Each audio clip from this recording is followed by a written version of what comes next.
L'objectif de notre projet était de valoriser des résidus de marc de plantes que nous utilisons pour fabriquer nos actifs pharmaceutiques dans une chaudière biomasse pour alimenter en eau chaude la plus grosse usine du groupe. Cela permet d'alimenter cette usine en énergie renouvelable et de mener un projet d'économie circulaire. Les résultats de ce projet sont la diminution de notre empreinte carbone de 1600 tonnes de CO2 par an, la valorisation de 2000 tonnes de déchets de marc de plantes par an et surtout d'avoir mené un projet sur lequel les salariés se sont complètement reconnus dans notre politique de développement durable. Biocodex a travaillé sur la réduction des émissions de gaz à effet de serre de son bilan carbone et le premier poste, c'est le transport des produits finis. Nous avons intégré l'ensemble des parties prenantes de l'entreprise, mais on a rajouté un élément qui pour nous était indispensable, à savoir l'intégration des demandes clients dans ce projet.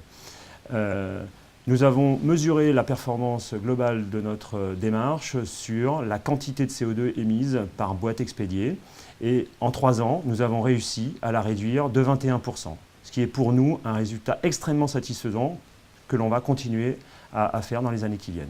Alors l'objectif du projet était de répondre à une problématique soulevée par les pêcheurs qui avaient vu des malformations dans les goujons en aval d'un nodocide dans le Massif central. Donc ça c'était l'objectif de base. Et puis donc nous, les résultats, donc on a fait à peu près 10 ans de recherche, que ce soit sur les aspects analytiques, sur les aspects prélèvements, sur les aspects scientifiques et sur les aspects technologiques. Et donc à l'issue de ces 10 ans, on a arrêté une solution de traitement qui était une solution de traitement par charbon actif et donc qui est sûrement aujourd'hui, qui a été installée maintenant sur notre site depuis un peu plus de 6 mois. Et donc on est sûrement sur la plus grande installation mondiale de ce type qui répond à cette problématique des micropolluants dans l'environnement.